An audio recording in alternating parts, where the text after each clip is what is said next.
The Monkey's Paw by W. Jacobs. Part 1. Without, the night was cold and wet, but in the small parlor of Laburnum Villa, blinds were drawn and the fire burned brightly.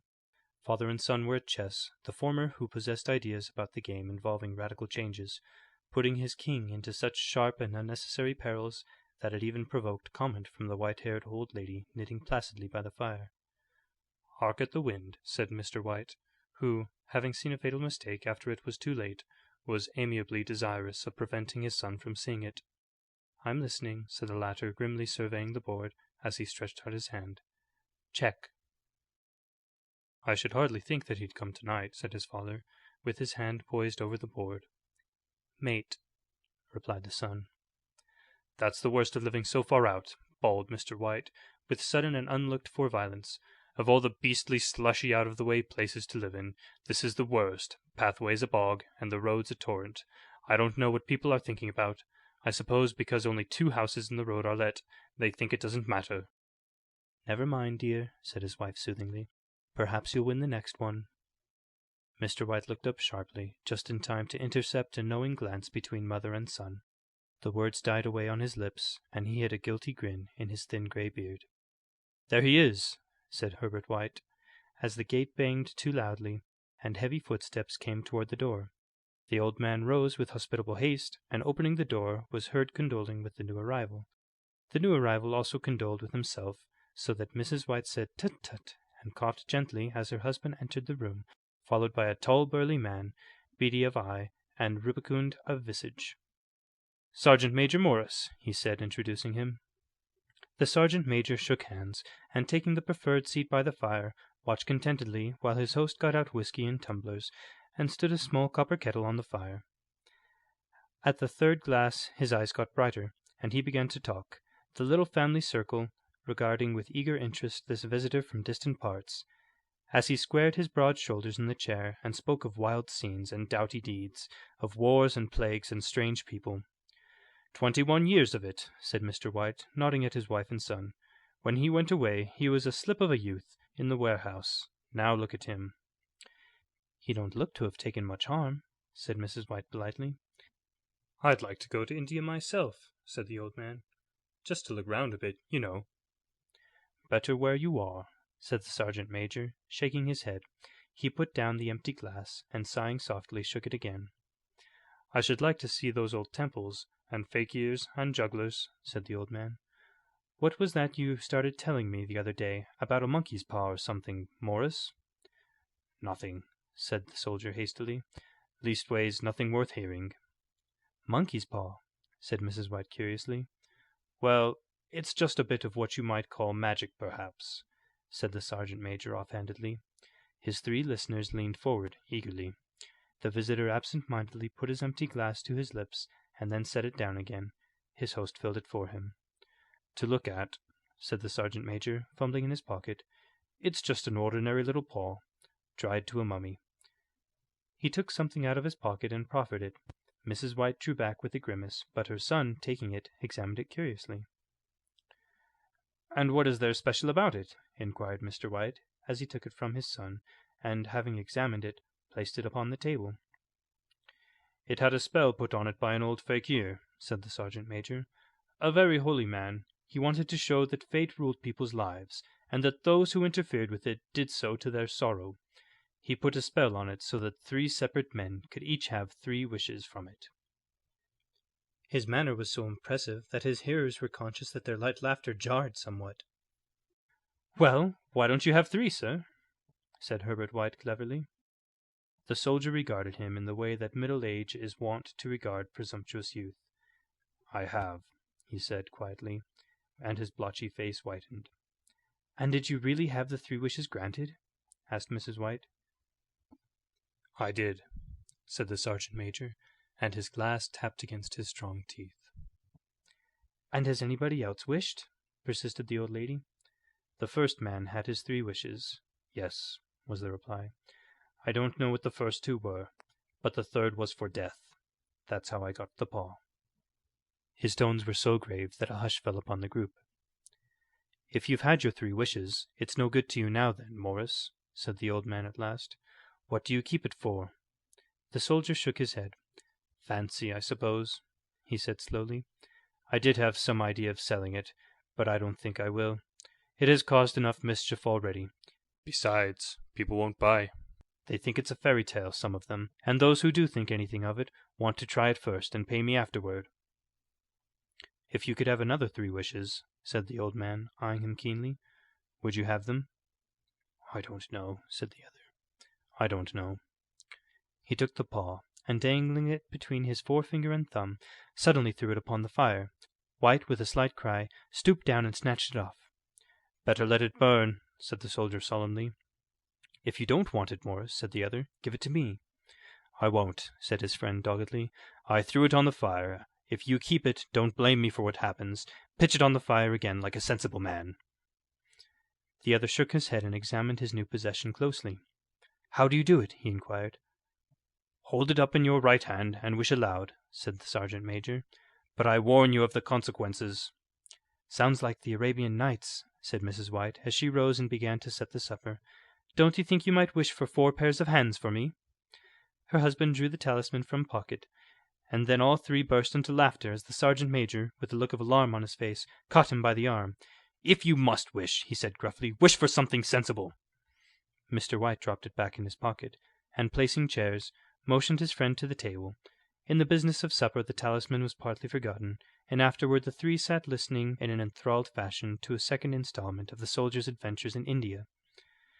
"If the tale about the monkey's paw is not more truthful than those he has been telling us," said Herbert, as the door closed behind their guest, just in time for him to catch the last train, "we shan't make much out of it."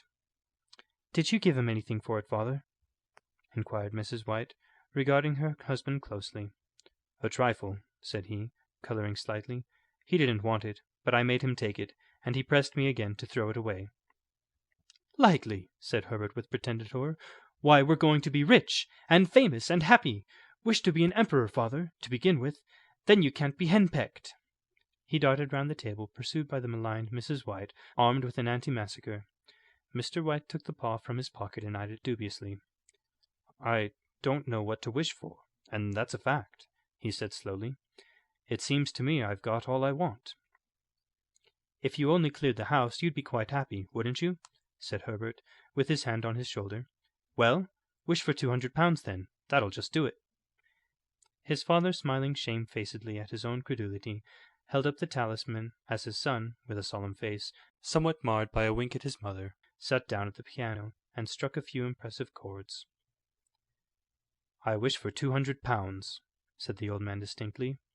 A fine crash from the piano greeted the words, interrupted by a shuddering cry from the old man. His wife and son ran toward him. "It moved!" he cried, with a glance of disgust at the object as it lay on the floor. "As I wished, it twisted in my hand, like a snake." "Well, I don't see the money," said his son as he picked it up and placed it on the table, "and I bet I never shall." "It must have been your fancy, father," said his wife, regarding him anxiously. He shook his head. "Never mind, though, there's no harm done, but it gave me a shock all the same." They sat down by the fire again while the 2 men finished their pipes.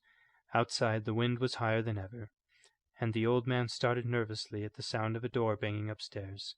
A silence unusual and depressing settled upon all 3, which lasted until the old couple rose to retire for the night. "I expect you'll find the cash tied up in a big bag in the middle of your bed," said Herbert, as he bade them good night, "and something horrible squatting up on top of the wardrobe, watching you as you pocket your ill-gotten gains." He sat alone in the darkness, gazing at the dying fire and seeing faces in it. The last face was so horrible and so simian that he gazed at it in amazement. It got so vivid that with a little uneasy laugh he felt on the table for a glass containing a little water to throw over it. His hand grasped the monkey's paw, and with a little shiver he wiped his hand on his coat and went up to bed. Part 2. In the brightness of the wintry sun next morning, as it streamed over the breakfast table, he laughed at his fears. There was an air of prosaic wholesomeness about the room which it had lacked on the previous night, and the dirty, shriveled little paw was pitched on the sideboard with a carelessness which betokened no great belief in its virtues. "I suppose all old soldiers are the same," said Mrs. White. "The idea of our listening to such nonsense! How could wishes be granted in these days? And if they could, how could £200 hurt you, father?" Might drop on his head from the sky, said the frivolous Herbert. Morris said the things happened so naturally, said his father, that you might, if you so wished, attribute it to coincidence. Well, don't break into the money before I come back, said Herbert, as he rose from the table.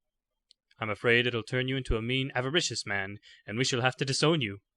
His mother laughed and followed him to the door, watched him down the road, and returning to the breakfast table, was very happy at the expense of her husband's credulity, all of which did not prevent her from scurrying to the door at the postman's knock, nor prevent her from referring somewhat shortly to retired sergeant majors of bibulous habits when she found that the post brought a tailor's bill. Herbert will have some more of his funny remarks, I expect, when he comes home, she said, as they sat at dinner. I dare say, said Mr. White, pouring himself out some beer. But for all that, the thing moved in my hand, that I'll swear to. You thought it did, said the old lady soothingly. I say it did, replied the other. There was no thought about it. I had just... What's the matter? His wife made no reply. She was watching the mysterious movements of a man outside, who, peering in an undecided fashion at the house, appeared to be trying to make up his mind to enter. In mental connection with the 200 pounds, she noticed that the stranger was well dressed, and wore a silky hat of glossy newness. 3 times he paused at the gate, and then walked on again. The 4th time he stood with his hand upon it, and then with sudden resolution flung it open and walked up the path. Mrs. White at the same moment placed her hands behind her, and hurriedly unfastening the strings of her apron, put that useful article of apparel beneath the cushion of her chair. She brought the stranger, who seemed ill at ease, into the room. He gazed at her furtively, and listened in a preoccupied fashion as the old lady apologized for the appearance of the room and her husband's coat, a garment which he usually reserved for the garden. She then waited as patiently as her sex would permit for him to broach his business, but he was at first strangely silent. I was asked to call, he said at last, and stooped and picked up a piece of cotton from his trousers. I come from Ma and Megan's. The old lady started. Is anything the matter? She asked breathlessly. Has anything happened to Herbert? What is it? What is it? Her husband interposed. There, mother, he said hastily. Sit down and don't jump to conclusions. You've not brought bad news, I'm sure, sir. And he eyed the other wistfully. I'm sorry, began the visitor. Is he hurt? Demanded the mother wildly. The visitor bowed in assent. Badly hurt, he said quietly, but he is not in any pain. Oh, thank God, said the old woman, clasping her hands. Thank God for that. Thank... She broke off suddenly, as the sinister meaning of the assurance dawned upon her, and she saw the awful confirmation of her fears in the other's perverted face. She caught her breath, and turning to her slower-witted husband, laid her trembling old hand upon his. There was a long silence. He was caught in the machinery, said the visitor at length, in a low voice. Caught in the machinery, repeated Mr. White in a dazed fashion. Yes. He sat staring blankly out at the window, and taking his wife's hand between his own, pressed it, as he had been wont to do in their old courting days nearly 40 years before. He was the only one left to us, he said, turning gently to the visitor. It is hard. The other coughed, and rising, walked slowly to the window. The firm wished me to convey their sincere sympathy with you in your great loss, he said, without looking round. I beg that you will understand I am only their servant and merely obeying orders. There was no reply. The woman's old face was white, her eyes staring, and her breath inaudible. On the husband's face was a look such as his friend the sergeant might have carried into his first action. I was to say that Ma and Megan's disclaim all responsibility, continued the other. They admit no liability at all, but in consideration of your son's services, they wish to present you with a certain sum as compensation. Mr. White dropped his wife's hand, and rising to his feet, gazed with a look of horror at his visitor. His dry lips shaped the words. How much? 200 pounds, was the answer. Unconscious of his wife's shriek, the old man smiled faintly, put out his hands like a sightless man, and dropped, a senseless heap, to the floor. Part 3.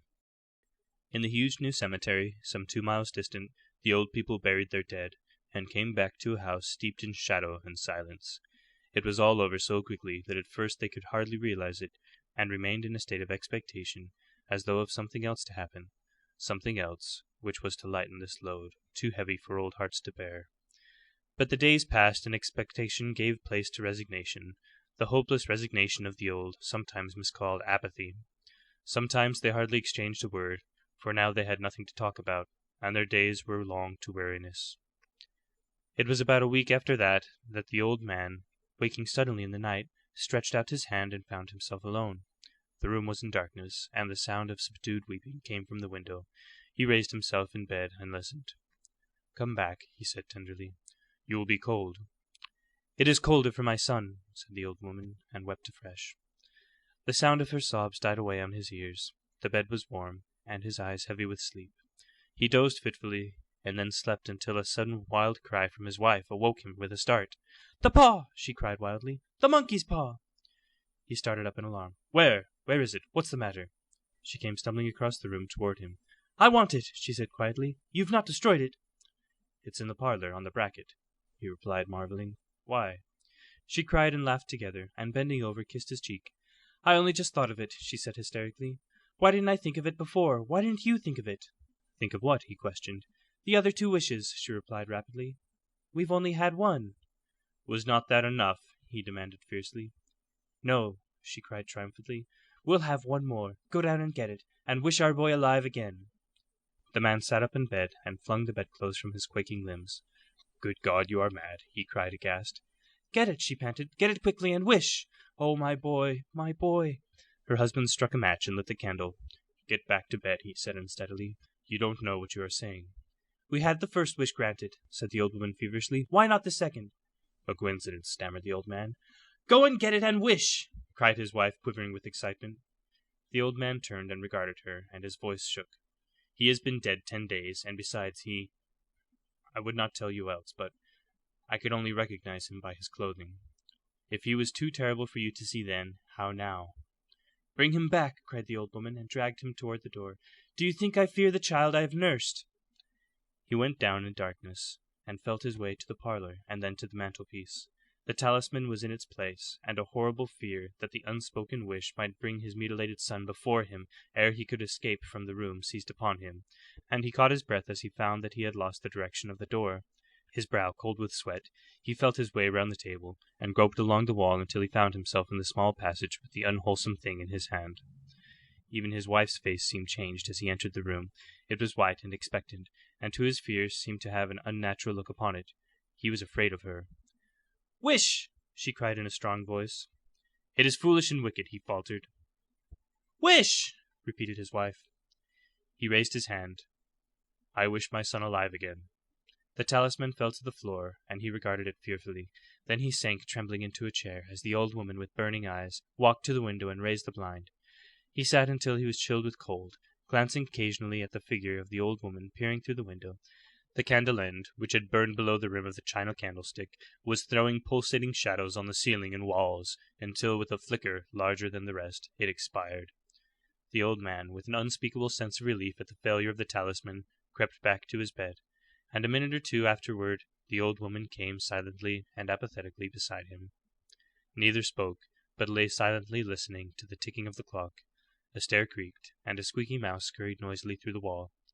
The darkness was oppressive, and after lying for some time screwing up his courage, he took the box of matches, and striking one, went downstairs for a candle. At the foot of the stairs the match went out, and he paused to strike another, and at the same moment a knock, so quiet and stealthily as to be scarcely audible, sounded on the front door. The matches fell from his hand and spilled in the passage. He stood motionless, his breath suspended until the knock was repeated. Then he turned and fled swiftly back to his room, and closed the door behind him. A third knock sounded through the house. "What's that?" cried the old woman, starting up. "A rat," said the old man in shaking tones. "A rat. It passed me on the stairs." His wife sat up in bed listening. A loud knock resounded through the house. "It's Herbert!" she screamed. "It's Herbert!" She ran to the door, but her husband was before her, and catching her by the arm, held her tightly. "What are you going to do?" he whispered hoarsely. "It's my boy! It's Herbert!" she cried, struggling mechanically. "I forgot it was 2 miles away. What are you holding me for? Let me go. I must open the door." "For God's sake, don't let it in," cried the old man, trembling. "You're afraid of your own son," she cried, struggling. "Let me go. I'm coming, Herbert, I'm coming." There was another knock, and another. The old woman, with a sudden wrench, broke free and ran from the room. Her husband followed to the landing, and called after her appealingly as she hurried downstairs. He heard the chain rattle back, and the bottom bolt drawn slowly and stiffly from the socket. The old woman's voice strained and panting. The bolt!" she cried loudly. "Come down! I can't reach it!" But her husband was on his hands and knees, groping wildly on the floor in search of the paw. If he could only find it before the thing outside got in! A perfect fusillade of knocks reverberated through the house, and he heard the scraping of a chair as his wife put it down in the passage against the door. He heard the creaking of the bolt as it came slowly back, and at the same moment he found the monkey's paw, and frantically breathed his third and last wish. The knocking ceased suddenly, although the echoes of it were still in the house. He heard the chair drawn back, and the door opened. A cold wind rushed up the staircase, and a long, loud wail of disappointment and misery from his wife gave him courage to run down to her side, and then to the gate beyond. The street lamp, flickering opposite, shone on a quiet and deserted road. End of The Monkey's Paw by W. W. Jacobs.